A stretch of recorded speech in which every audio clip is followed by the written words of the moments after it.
नमस्कार दोस्तों। भारत में हजारों मंदिर हैं, लेकिन एक ऐसा मंदिर है जिसके रहस्य आज तक विज्ञान भी पूरी तरह नहीं समझ पाया। एक ऐसा मंदिर जहां भगवान पत्थर में नहीं बल्कि लकड़ी में विराजमान हैं, जहां हर 12 से 19 साल में भगवान का नया शरीर बनाया जाता है, जहां लाखों श्रद्धालु हर साल रथ यात्रा में भगवान को अपने हाथों से खींचते हैं। लेकिन क्या आपने कभी सोचा है कि जगन्नाथपुरी मंदिर आखिर कब बना था? इसे किस राजा ने बनवाया? इस विशाल मंदिर का निर्माण कैसे हुआ?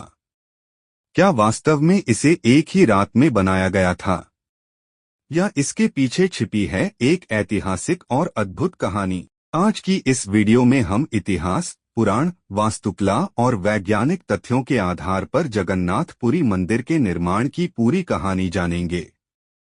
अध्याय 1, मंदिर की शुरुआत कहां से हुई? कहानी शुरू होती है हजारों साल पहले। पुराणों के अनुसार मालवा के राजा इंद्रद्युम्न भगवान विष्णु के परम भक्त थे। एक दिन उन्हें पता चला कि नीलांचल पर्वत पर भगवान विष्णु नीलमाधव के रूप में विराजमान हैं। राजा ने अपने पुजारियों और सैनिकों को खोजने भेजा, लेकिन कोई भी भगवान का पता नहीं लगा पाया। आखिरकार विद्वान ब्राह्मण विद्यापति जंगल पहुंचे। वहां उनकी मुलाकात शबर जनजाति के प्रमुख विश्ववसु से हुई, जो गुप्त रूप से नीलमाधव की पूजा करते थे।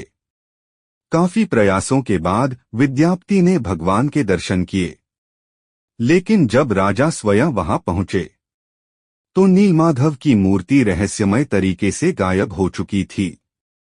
तभी आकाशवाणी हुई, समुद्र किनारे एक दिव्य लकड़ी आएगी, उसी से मेरा नया स्वरूप बनाना। यहीं से भगवान जगन्नाथ की कथा प्रारंभ होती है। इंडिया विकी +1 अध्याय 2, भगवान की मूर्तियां कैसे बनी? कुछ दिनों बाद समुद्र किनारे एक विशाल दिव्य नीम का वृक्ष बहकर आया। कहा जाता है कि स्वयं भगवान विश्वकर्मा एक वृद्ध बढ़ी का रूप लेकर आए। उन्होंने शर्त रखी, मैं 21 दिन तक बंद कमरे में मूर्तियां बनाऊंगा, कोई दरवाजा नहीं खोलेगा। लेकिन 14वें दिन अंदर से कोई आवाज नहीं आई। रानी घबरा गईं। राजा ने दरवाजा खुलवा दिया। अंदर बढ़ी गायब थे और भगवान जगन्नाथ, बलभद्र तथा सुभद्रा की अधूरी मूर्तियां रखी थीं। भगवान ने आकाशवाणी की, यही मेरा दिव्य स्वरूप रहेगा।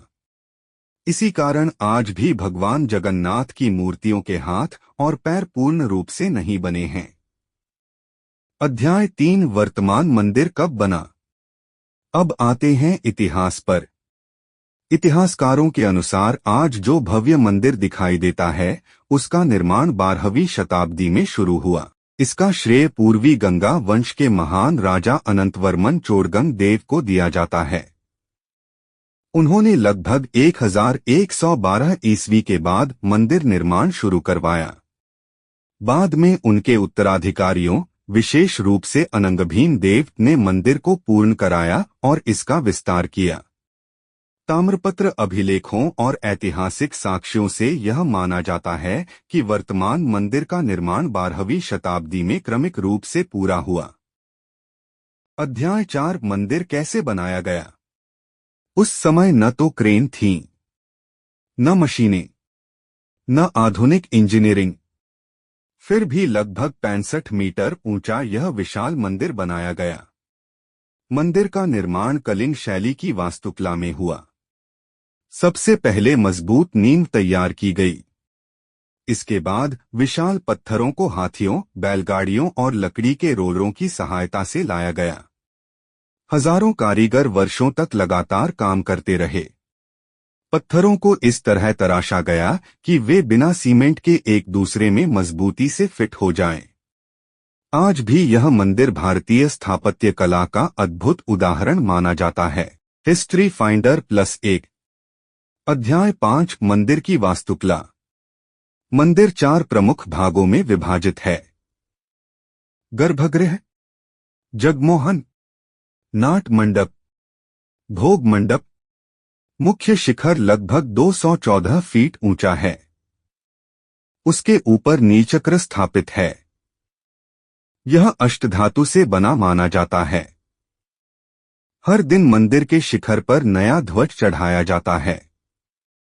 विशेष बात यह है कि ध्वज हमेशा हवा की विपरीत दिशा में लहराता दिखाई देता है।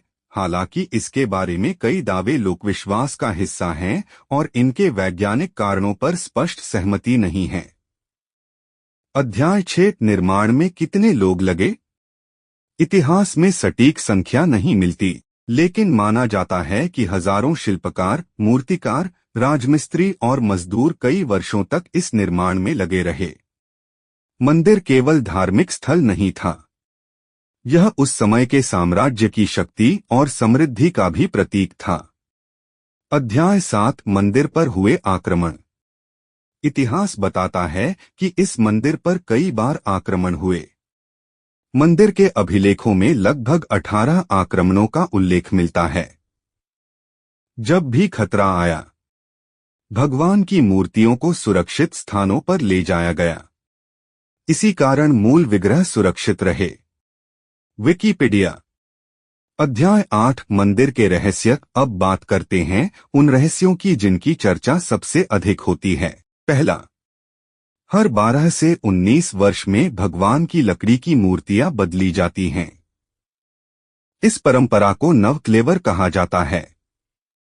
दूसरा, मंदिर की रसोई दुनिया की सबसे बड़ी पारंपरिक मंदिर रसोइयों में गिनी जाती है। सैकड़ों रसोइये मिट्टी के बर्तनों में प्रसाद बनाते हैं। तीसरा, रथयात्रा के दौरान भगवान स्वयं भक्तों के बीच आते हैं। यही कारण है कि जगन्नाथ को जनता के भगवान भी कहा जाता है। अध्याय 9 मंदिर का धार्मिक महत्व। जगन्नाथ मंदिर भारत के 4 धामों में से एक है। हर वर्ष लाखों श्रद्धालु यहां दर्शन के लिए आते हैं। रथयात्रा के समय पूरी दुनिया की निगाहें पुरी पर होती हैं। निष्कर्ष दोस्तों, जगन्नाथपुरी मंदिर केवल पत्थरों से बना एक भवन नहीं है। यह भारत की आस्था, इतिहास, वास्तुकला और संस्कृति का जीवंत प्रतीक है।